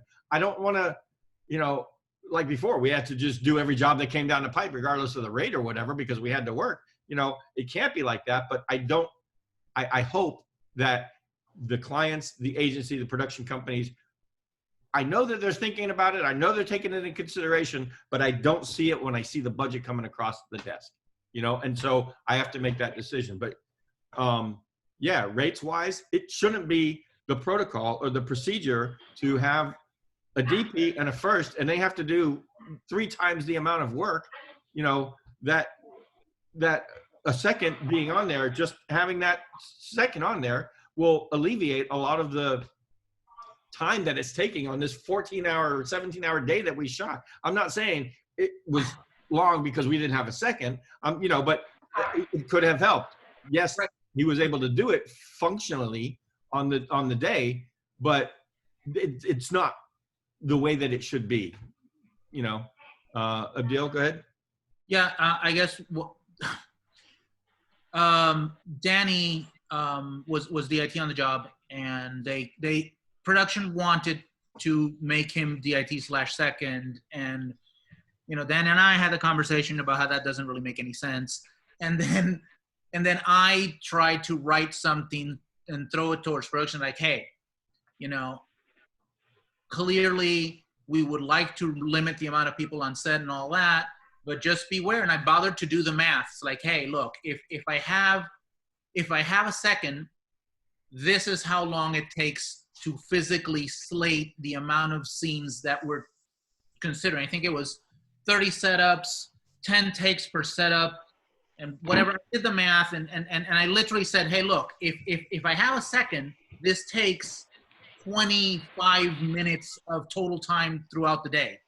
And if I don't, and I'm the one doing it, and you know, I have to hit the camera, you know, turn the camera on or grab the remote and physically walk in front of the camera to slate and go back to my station to keep working, then slating takes whatever it was, 35 seconds instead. Bothered to do the math, and then that was like an hour and 40 minutes or something. What it takes. So that yeah, the second actually saves time. That's the reason you have them there. It's not a luxury. It's actually there to save time. That's just one of the things. That's just one of the things. Yeah. I found they gave me a the one thing I don't, dude, I'm for everybody, getting everybody you can on in the department. I'm not putting anybody down. I don't want to insult anybody. But the one thing I found on two of the jobs, that they gave me a DIT and not a second, right? Yeah. Well, I did the DIT never even showed up on set. They sit back downloading. I'm like, okay, it's not working, guys. Like, give me a second that'll download, right? Give me a second that'll download. Give me somebody on set that's gonna be here with me. I'll send them away with 3 cards to go dump, you know, and fill in the gaps in between. So anyway. It's a slippery slope, and I think that, and the problem, like you said, Flip, is there's going to be people that are going to take the job regardless of what they have to do, and you know. I wanted to say something. And I did take a job like that, so I'm sitting here. I'm kind of guilty of that, but that was early on. But I'm not doing it anymore, especially now. Well, you know, guys, you know, okay. A DIT. I'm sorry, Sean. Go ahead. Sorry. Go ahead. I was just going to say, now that I've been on sets and I've seen, like, okay, well, the content's not going down, right? Pace hasn't slowed down. We're just wearing masks, basically, and trying to social distance and keep safe. But everything else has not changed as far as, like you said, Flip, the amount of shots we're doing. So the workload is still the same. You know, I don't see that going away. If you got to do a 30-second spot, you got to do a 30-second spot, right? I mean, it takes the amount of time to do it, right? It's going to depend so much on the specific client. Like said, look, Hungry Man and Mike's job, somebody clearly took the time to figure out that they couldn't do the things the way they were doing it before, and this is what it's going to take, and they were willing to do it. I don't think that that's going to be the norm. I think that's an ideal situation in every possible way. I mean, 3 days of prep on a commercial. I mean, let's be real. We're not. Yeah, I've never ever. You know, bless your soul. But it was 3 days because of the labeling and everything that he had to do that a second or somebody else would normally do, because he had to hand it off to somebody who's never done anything in his life related to this, right? Right. That's right. Well, you know, and let me just rewind just a couple seconds. You know, a DIT is not a second AC. That's not a position on set. You'll never see that in the union where it says DIT/second AC. A PA is not a second AC. You know, like Sean said, you know, the least amount of people touching the equipment, the better. So we don't need a production assistant who's got his hands literally in everything on set, because that's what a production assistant does, is to say, oh, I can take that lens. Oh, I can run those cards. Oh, I can charge it. I can plug in that battery. Oh, I can move your cart. And then, you know, what does he touch beforehand? But as far as workload's concerned, you know, a DIT has their own workload. whether it be sometimes they want to color code on set, sometimes they need to transcode, sometimes they, sometimes it's as simple as just downloading for now, or the current content that's already being shot. But, but they shouldn't have to go and do what a second AC does because they're a DIT. So when I get into a situation and they say, oh, we've given you a DIT, or, oh, we've given you a PA, I say, well, with all due respect, I say this kindly and nicely, but a PA is not going to handle the gear. It'll take me more time explaining to a production assistant what the equipment is and where it is and how to get it than for me to go do it myself. So I just do it all on my own. So the PA is out. And then the DIT is doing their job. And at the very least, that sets precedence, right? So that production manager or producer or production company, whoever it is, wherever they're from, says, hey, last time we were on this job, we just had a first AC and a DIT. Well, we can do that moving forward, but we don't want that. No, Or we had a production assistant who was also helping the camera department. We can do that moving forward. No, we don't want to eliminate positions of crew because that position is there for a reason. Look, a second assistant is the equipment manager. A focus puller should be pulling focus and solving the DP's problems so that the DP doesn't have anything to worry about. And then the first AC does their thing and on down the line. So, a second assistant is like immensely valuable in not only saving time, but facilitating the shots and handling the equipment and during the prep and all that time that it takes by not having one crew member on set just adds up in the end as far as, well, now we're a half hour over, now we're 45 minutes over, and you multiply that times either, only one gaffer and one key grip, everybody sort of has their role, and it just saves not only in time and money, but it also, allows for the proper safety and precaution in the pandemic that we're trying to shoot in now. That's just, for me personally, like we've all said here in our little Hollywood Squares picture, it's all an individual choice. Me personally, and that's not saying anybody else should follow this, but me personally, one of my first questions is, what's the staffing like? Is there a second assistant? Is there a DIT? And the DIT is going to be the DIT, right? And not a second assistant, because I don't want them being a second AC. If they say no, there's just a first assistant in the budget only. Well, what's the camera package? Is there 3 cases of primes and 2 zooms, and are we going handheld? And do we have Steadicam? And what's the workload for one person? And then I take that all into consideration, amongst other things. Now moving forward with the pandemic, what are the precautions going to be safe on set? Rate, so on and so forth. And all that goes into the equation, and you can say yes. You can say yes or no. And I'm a little more stringent in those regards. So I'm more likely to pass that job on to somebody else who wants to do it. Like Flip says, there's always somebody who's going to do the job, no matter what the circumstances on. We could all say no.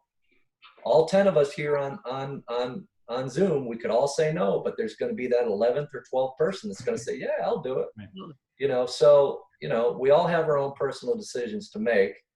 Mine's, I have a little further thing to consider, and that I have a 16-year-old here in the house with a compromised immune system, so I got to be a little extra cautious on that in that sense. But like everybody here has said, it's all something that we have to take into personal consideration before we're going to do the job. And I think asking questions beforehand is good, and then you make your own decisions. But for me personally, moving forward, having the proper amount of people on the job actually helps with social distancing and being just health-wise, being safe.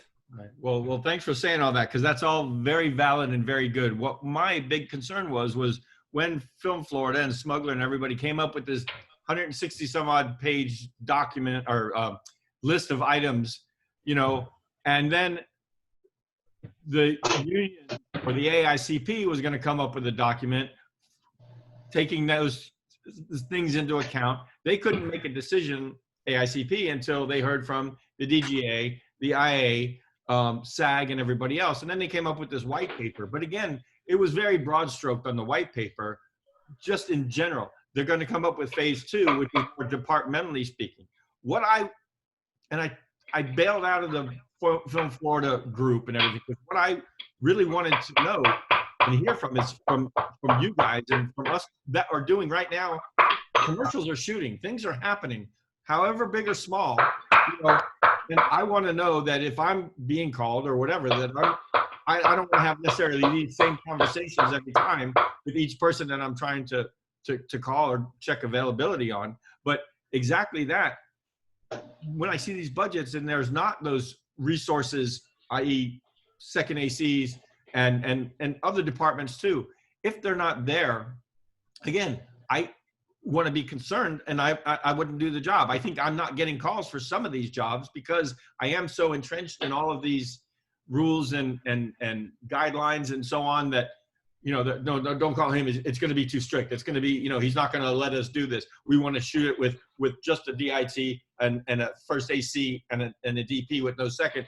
But Flip's going to come and say, well, he needs, you know, we need to have the resources there. So I think I backed off for a minute from all of these Zoom calls and all of this information. I wanted to gather the information, but I didn't want to be one of the ones that they're looking at like, well, let's not call him already because he's going to be too strict about things.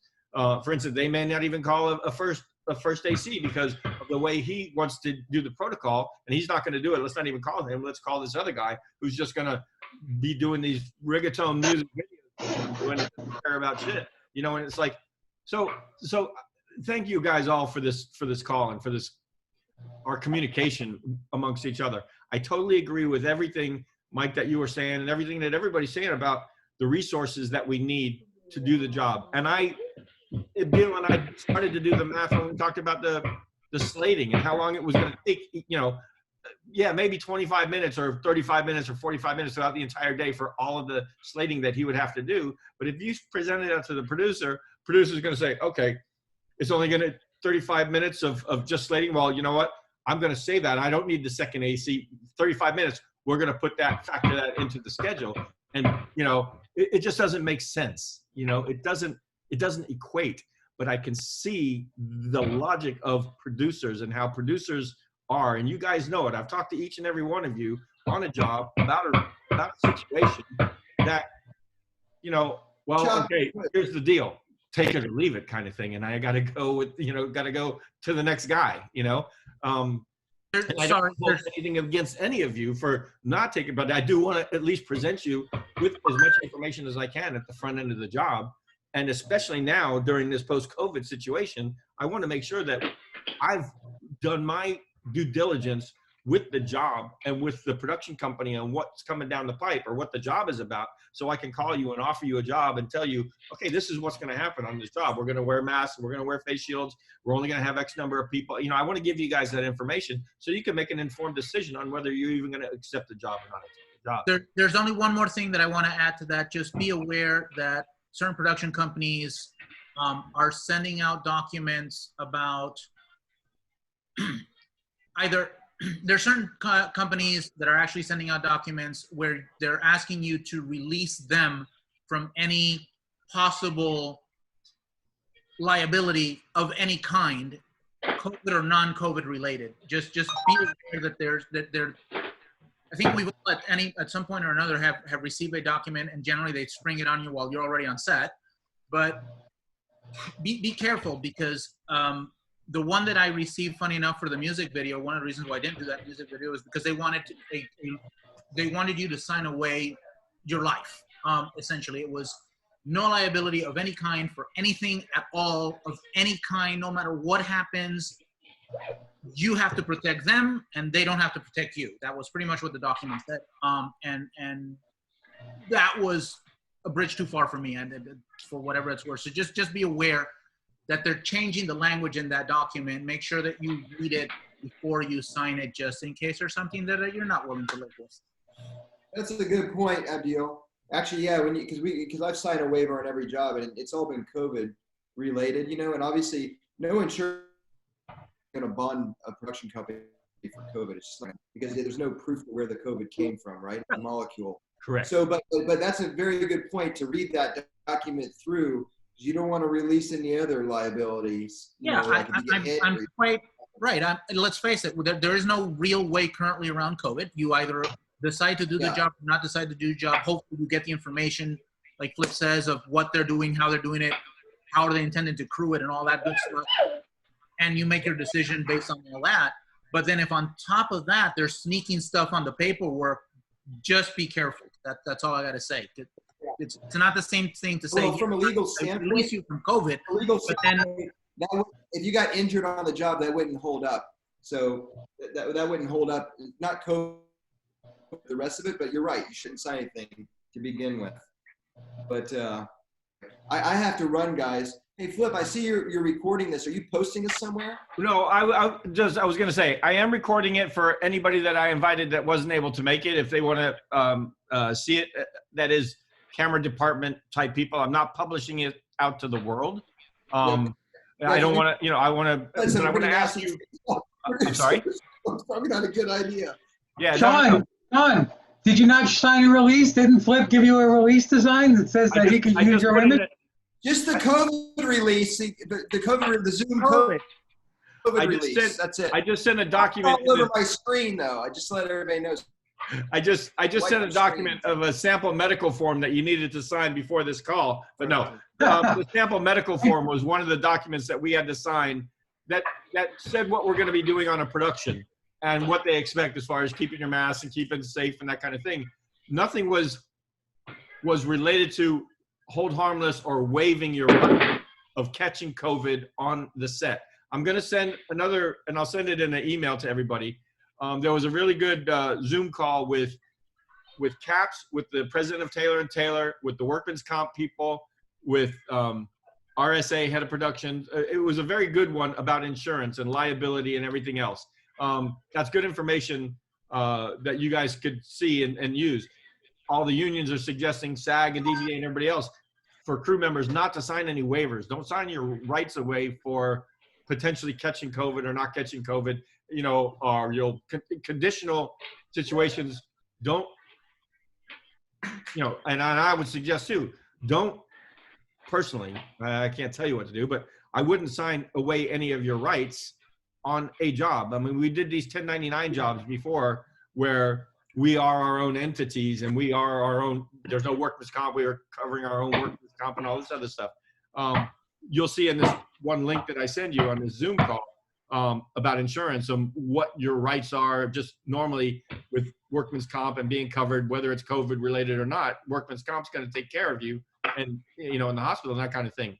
Now, for you to have repercussions back to a production company to say, I caught COVID on a job, on a particular job, and you're suing that production company, that's not going to happen. There's no insurance company, and Taylor & Taylor will say this, that's going to cover somebody catching or getting transmitted COVID on anybody's film set.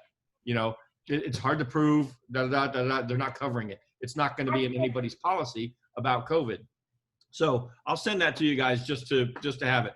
But again, on the recording of this, I have it, and if any of our peers or our people that I invited, or some of those that maybe I didn't invite, that are camera teams here locally, I wouldn't mind sharing with them. Would you guys, anybody mind me sharing this with any of those people? Again, I'm not putting this out to Film Florida. I'm not putting this out to the film community at large. It would just be those of your peers that you work with that I just may not have been invited or may not have gotten on this. Is this okay? Or if anybody says, no, don't share this with anybody, I won't share it with anybody. Okay.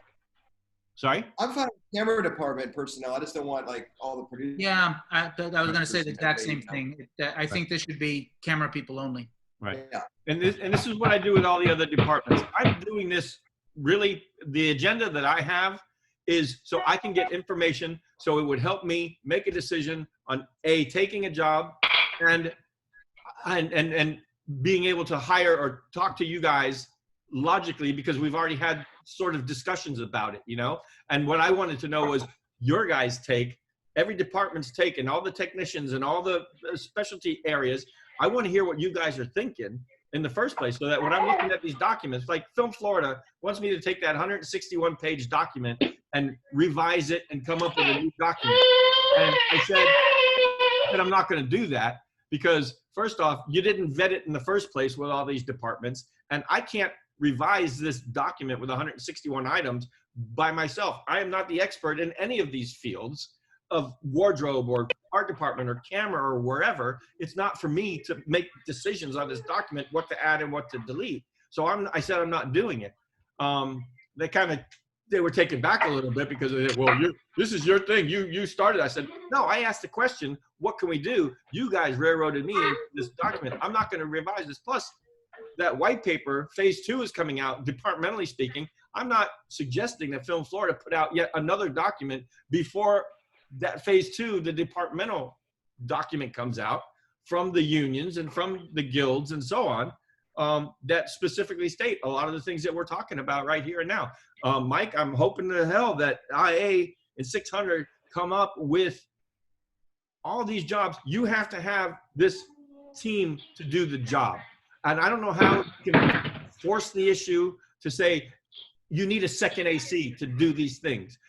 You know, union-wise, I hope that they support that, and that the production companies, when they get their AICP bid, and the rules that the AICP uses are based on the contracts of the unions and the guilds and so on, that's what they use. And if they all follow that, then the seconds aren't going to be sort of left out. But while all this was happening on the higher levels of all the guilds and all the national associations and unions and everything, we're doing stuff. We are working. Right now, we're doing commercials.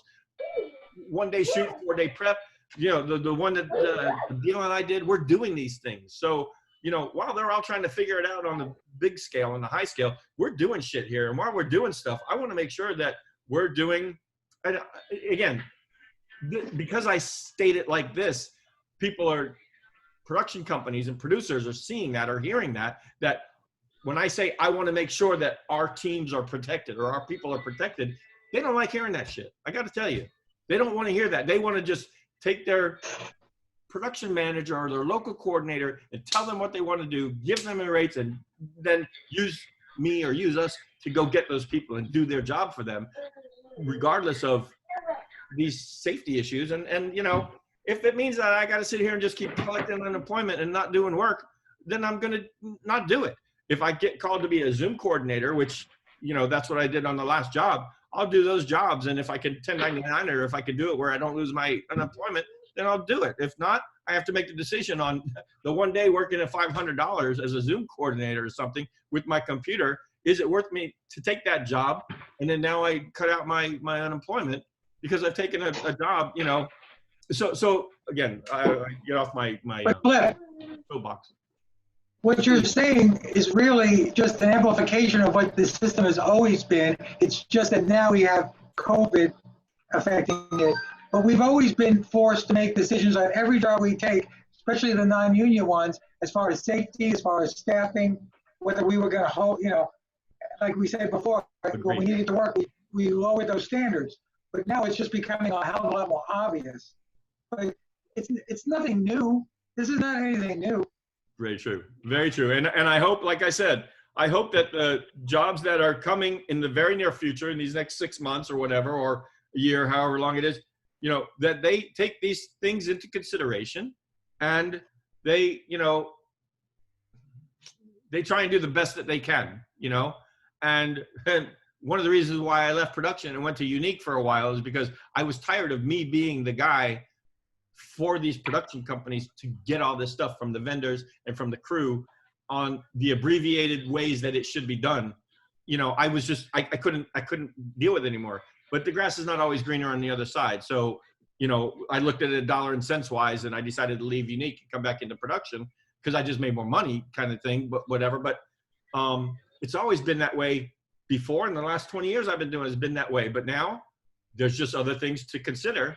And, you know, if I've got to sit on the bench for a little while longer, you know, when I'm watching all these other jobs happening over here, because whether they're safety, I mean, Sean, the job that Guido did for that In and Out, they called me and we talked about it. Me and Guido were going to tag team the job and do it together. but it was like they didn't have it in the money. They didn't have it, you know, in the cards for us both to do it. So, you know, Guido did it, but again, I don't know whether I would have done it or whatever if they didn't have the right protocols in place or whatever. So I don't know.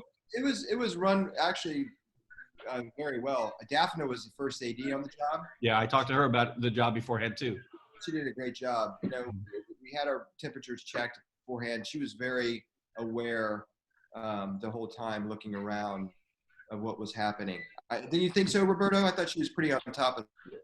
Hey guys, so my 2 cents here. I work like 4 jobs now. The Antal, very small, in the prop shop at Ace. And the common denominator of all the jobs, they're going to have somebody checking your temperature. They're going to have a box of gloves, masks, and you know, everybody has their social distancing. The main thing, in my opinion, I mean, what I felt from the first job, and going home and asking myself, have I done everything I could to keep my family safe? And you kind of, you know, just double guess yourself. You know, I wash my hands multiple times. I wear the mask a couple of times, you know, the time. So it's up to you, and you got to be aware. And the job we did up in Orlando, Sean and I, it was well structured. We shot outside for the most part. So the elements were against us for the heat. So, you know, the grips, they were working their ass off because they were setting up this huge stilts, and it was hot. So they would take their mask off, but they would be separate. And you can tell some people are more for masks or not. You know, they're a little more relaxed about the mask. I like to wear the mask. It sucks pulling focus with glasses because it fogs up, and it's terrible. Yes. I don't know how we're going to deal with that. But another thing about the mask up deal, I've been told like cloth masks are hotter than masks. So when you're outside, Say that again, Roberto. That you broke up. Say that again, please. What I heard that the cloth masks that people are wearing, they're designing, whatever, they're a little warmer than a surgical mask. Okay. They measure the temperature around your face, and it's like 10 degrees or more. I don't know exactly the degrees, but it was higher, the cloth mask. They're more uncomfortable outside in the heat. And a black one, you're talking about even worse. fishing, So right? surgical. The fishing mask, talking about like the buff Yeah, mask. your mouth. The area on your mouth, if you wear a cloth versus a surgical, it's hotter with a cloth mask. I guess it keeps your heat from your face. So that's going to become more uncomfortable. And who knows what's going to be the result after 12 hours of breathing in your own breath. I don't know what the health issues that create, you know? Right. So we don't know that what's going to happen. Yeah, the carbon dioxide. I walked away. I walked away, and so I mean, I walked away when I had to breathe. Yeah. I just said, "Hey, I'm walking away." I can tell you. I can tell you personally that there is actually a degree of carbon monoxide that you are breathing in with a mask from your own exhale, because you know, my backstory health wise, I have a cardiologist that I go to every year for 20 years. And we talked about this, about going back to work and wearing a mask, and it will actually, you know, cut down on your oxygen levels. It'll increase your carbon dioxide, which for me personally elevates my blood pressure. So, and I've talked to some of you guys about that, just you know, in the past via text and my concerns. So that is definitely 100% a real concern. And not only that, but just job wise, for those of us who wear glasses, yeah, fogs your glasses up, and that's a tough situation when you're trying to pull focus and you've got a fog number 4 filter on over your eyeballs. But yeah, the carbon monoxide is a real concern, in the sense that there is an elevated amount of it, and not only that, but just trying to get the proper amount of oxygen in your body is also a concern, especially if you're running around like crazy. But anyway, so I don't mean to interrupt, Roberto. That was just a very No. and, go ahead. Listening to everybody. So another thing about seconds, I think seconds are essential, and I tell you why. With directors on set, 2 of them were with Zoom, and the Zoom thing going on. Not only did some directors and clients they didn't have patients on set before, but now you put them in a living room, just things to happen on set, and now you start hearing these voices. What's going on? Why is this not done? And you know, if you're by yourself, trying to get the lens, trying to calibrate the lens, and it's still waiting for focus, it's very aggravating. And you would think they would understand. And since they're not flying in, a lot of people not flying in, getting and you know, her DMs, doesn't that allocate some budget to have for a second AC? You know, those things is just like you think about. And now the jobs that I've been doing, there's very little lighting because either they don't have time or they just don't want the G&E inside the house. So the most important element of the is framing and focus. And if the AC has to have, I mean, I don't know about you guys, but every job is critical focus.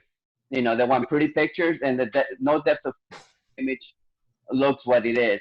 So now if you don't have somebody to help you assist doing other stuff, now you're not even paying attention of your real task.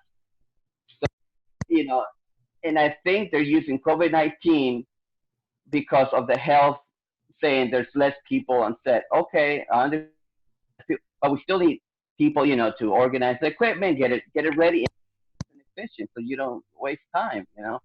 So it got a little frustrated, you know. I was in a job that was, you know, I had 2 jobs, we had seconds, and it went smooth.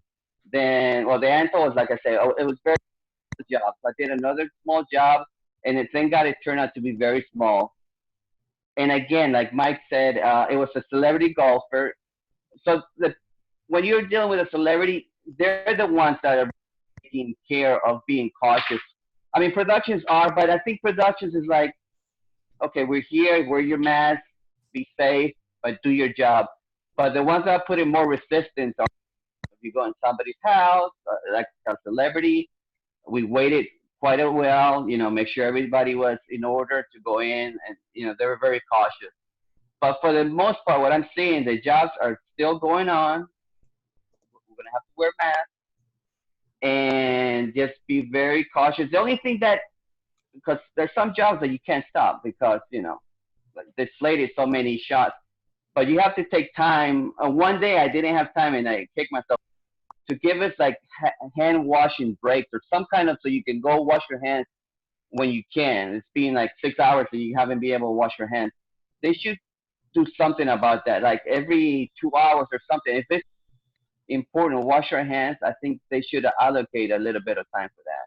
Personally, but you know, that's always about been it. a problem with the camera department, is that our crews are smaller, so there's no one to cover for us. So even when they stagger meals, when they stagger hand washing, the grips can do that. Sometimes I don't know how big grip and electric crews are on these jobs now.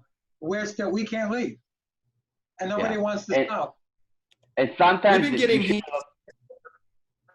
Go ahead.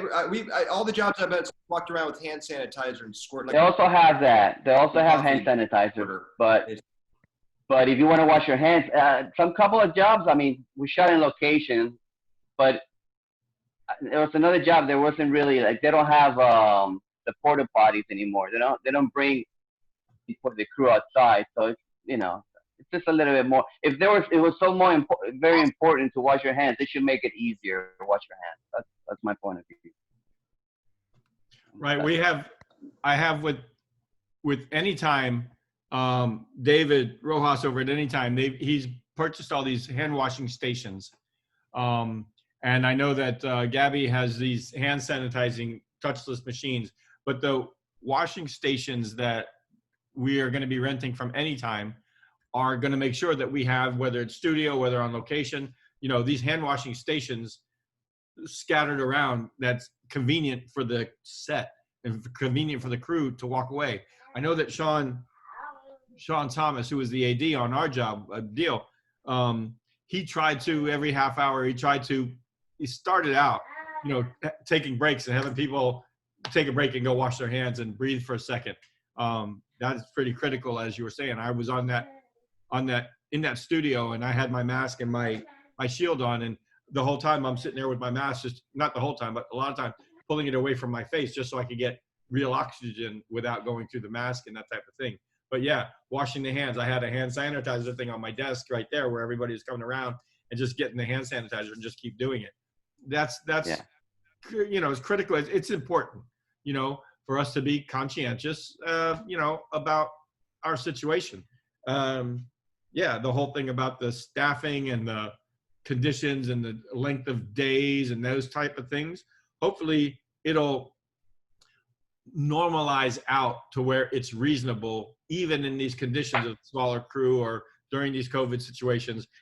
I'm hoping that in the very near future, all these commercials that we are used to doing actually have these things and take these things into consideration properly. And I'm hoping that on the union jobs, on the bigger jobs, that the unions are gonna, whether they amend their contracts or whether they update their contracts or require certain things, I'm sure that they are going to be looking at people's safety and not reducing down functions or,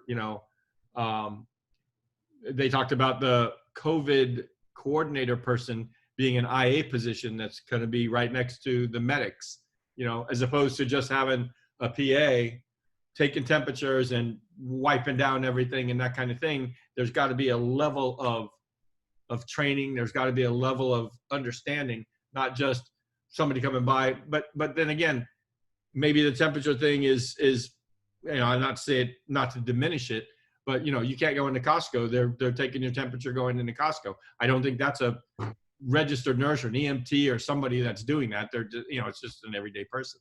So some of these protocols and some of these things that they're coming up with, hopefully we'll do the right things to keep us, our families, and our crew and cast, safe on the sets. So, Cliff, do you see any cruise job coming in any? As a matter of fact, I have a meeting with Marha, with my client over at NCL.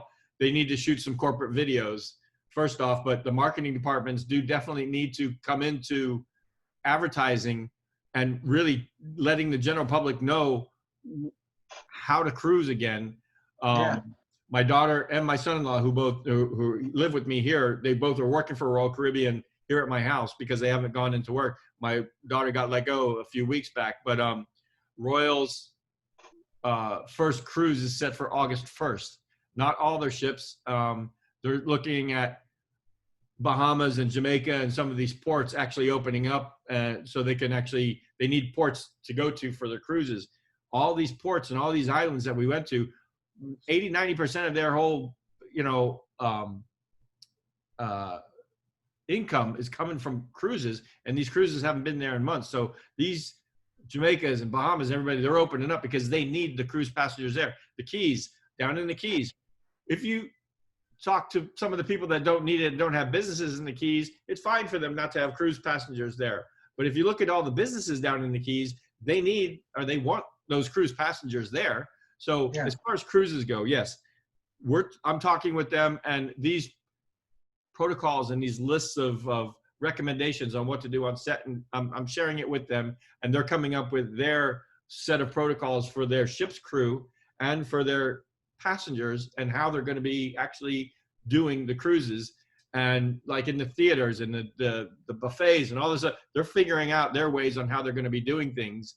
I know that the CDC is saying that when the ships do go back into sailing, it's going to be at like 50% capacity or some smaller capacity than what the ship can actually handle, which leads us to, okay, these companies, and I don't know if you've watched their stock prices and everything, they've been, dropping down heavily. Without these cruise passengers for the past few months, they've been losing a lot of money. Yeah, they got tons of money. That's not, they've been losing money. But then now, if they go for the next year at 50% capacity on all of their ships, and only half of their ships sailing, or not all of their ships in rotation to sailing, it's going to take them a long time to catch up to where they're, and not to say profitable, they're always probably still going to be profitable, but same like with all these other clients and agencies, they haven't worked in months. They've got to play catch up, and I see it big on the cruise line. So as far as the answer, quick, well, too late for a quick answer, but the cruise lines, yeah, they're looking at advertising again. They're looking at cruising, and they're not going to be so much promoting their new ship and all the features on their new ship. They're going to be promoting how to cruise, how to check in, how to do the muster. I think Royal Caribbean's coming up with a patented way to do electronic muster in your stateroom, so you don't have to go, because it's a requirement, a maritime requirement for everybody to muster on a ship, as you well know. So they're coming up with new ways to do that process, and that's the first hour you're on the ship kind of thing. So I see it happening, and I am working with them. I'd like to be working with some of the other cruise lines as much as I'm working with NCL, but yeah, I don't know. I think a big part of the public would say, I don't want to go on a cruise ship. You'll never catch me on a cruise ship. I don't want to get stuck on it if the second wave comes or something like that, and you're stuck out in the ocean for months now or whatever. So whereas my family and friends who are a lot of cruise people, we're like, there's going to be a shakedown cruise in the middle of July, which the shakedown is just an employee-only cruise to go over some of these protocols and practices, and we're already sort of booking ourselves on these cruises just with the employees. They just go out for a day or two, check out the new digs or check out the new processes, and then they come back, making sure it's okay for the public, and then they'll send the public out on August 1st. So yeah, things are happening with the cruise lines, but they do have to, like everybody else, get back into business, get back into work, I was gonna say one more thing real quick, and then I gotta jump off, guys. Sorry. So, it's about the wipe down situation. So on two of my jobs, we had people come. They employed a company that came and was disinfecting everything as we were shooting, and it was like a kid, right? And I stopped him from. I look over, and he's wiping like the lens cases and like my gear down. So I shut him down because I don't know what the hell he's wiping anything down with, right? Because our gear is obviously fragile. So just so you know, just be aware that they do have a company, which I've had twice. You set some protocols for, especially if it's your own personal stuff, Mario's or anybody's, that you don't know what they're wiping it down with, and maybe say, hey, listen, you're going to wipe the bathrooms down and the sets and everything, go around, but my gear or this is camera gear, we got that type of thing. So I'm actually sending like wipes out and stuff like isopropyl alcohol and things that are safe. You can actually use it on the front element of a lens, just to avoid anybody ruining someone's thousands of dollars in investments. So just keep away. Because we're camera, we're not grip. It's not a grip stand. It's an electronic device. It has a sensor, has a lens and coatings and blah blah blah blah blah. So, yeah, no, anyway. exactly. Thank you very much, because that's the kind of stuff that I, as from a production manager standpoint, and we're putting that on the job. I don't want to just have people carte blanche and doing what they want to do with the gear. Just like you said. Yeah. DP, the AC, the second AC, they're the only ones that touch the gear. Nobody else should be touching the gear. And we talked about this before, Abdil, too, about loading up the truck. After you've checked out the gear and checked out the cases, if a PA is just coming in, I'm not trying to diminish the PA's thing, but if PA's coming to help move stuff around and touching stuff, and yeah, you don't know what else he's been touching or what else he's been doing, loading in or loading back out after a job, whatever. That's sort of your responsibility, and it should only be you guys managing everything about it and how all of that gear is moved around and touched and who touches what and that type of thing. And it's not, it shouldn't be a free-for-all. And like I said, if the budgets don't show the right number of support to handle the gear or the equipment, again, that's a red flag to me.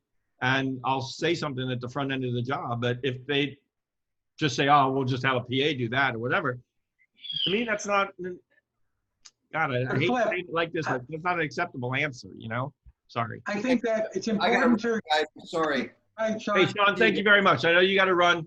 Thank you very much.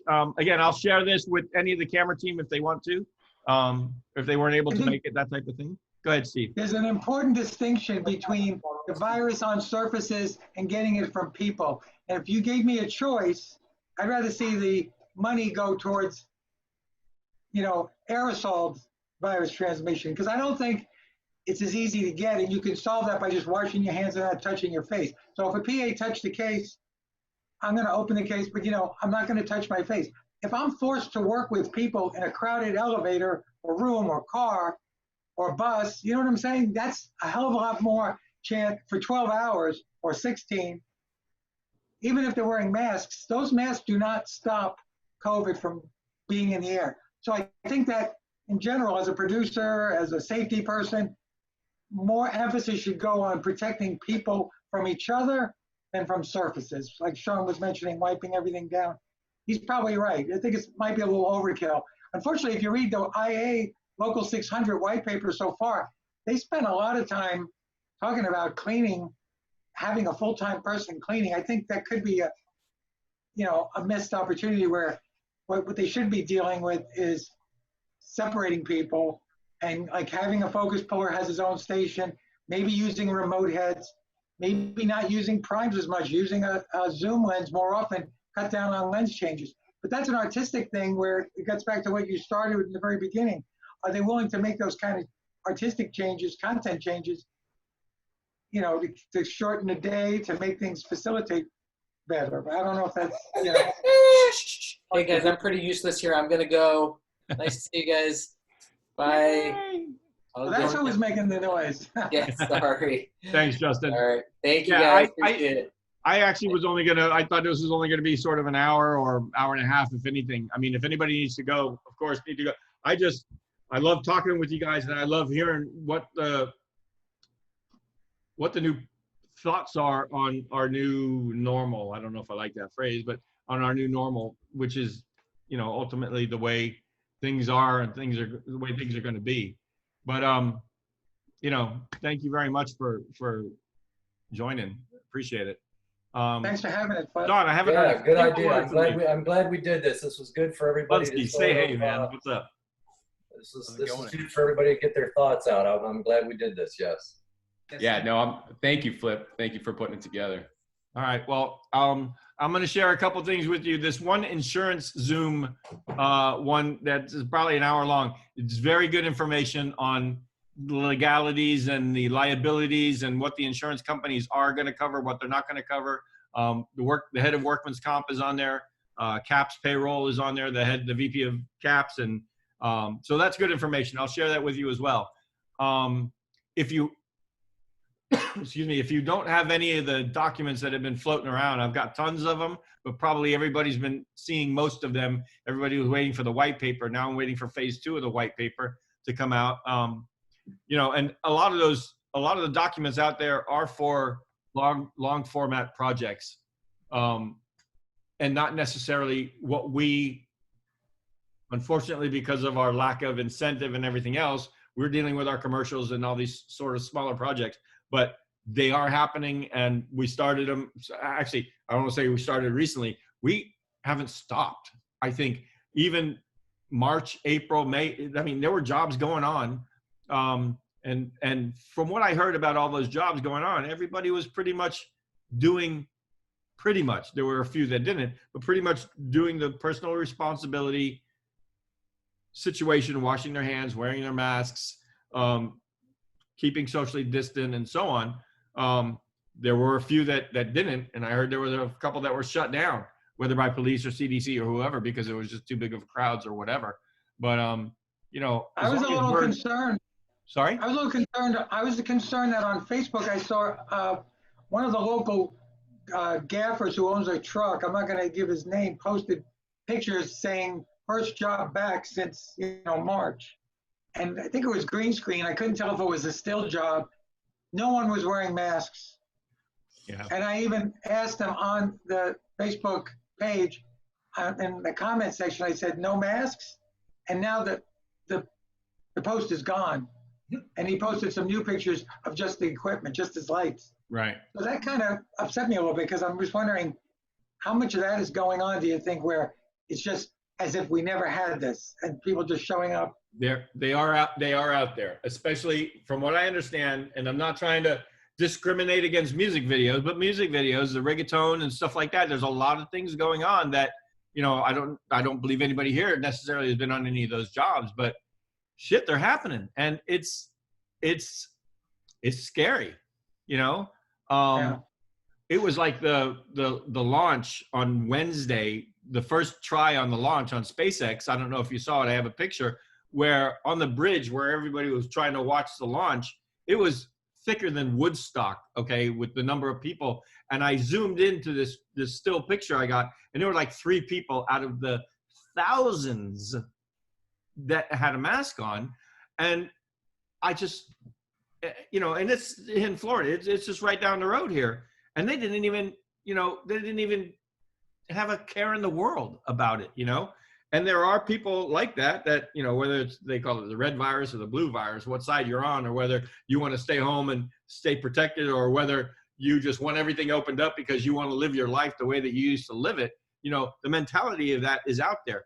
I'm glad to say that on our film sets and our film community, that I've been on and that I've heard and that I've seen, we aren't like that. We are very conscientious about our health and our safety, not just for our personal, but for the group that we're with.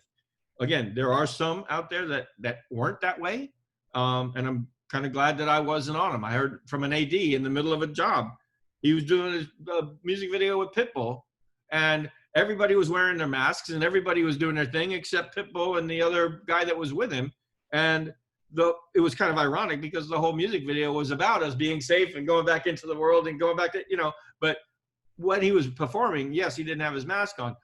When he wasn't performing, though, he was around hugging everybody and doing all this and taking selfies and all this shit, you know, and it's like, and the AD called me and said at the time, what do I do? Do I shut it down or tell the crew that I'm going to walk? I can't, you know, do that. You know, I mean, it was a predicament that he had to deal with at the moment, but,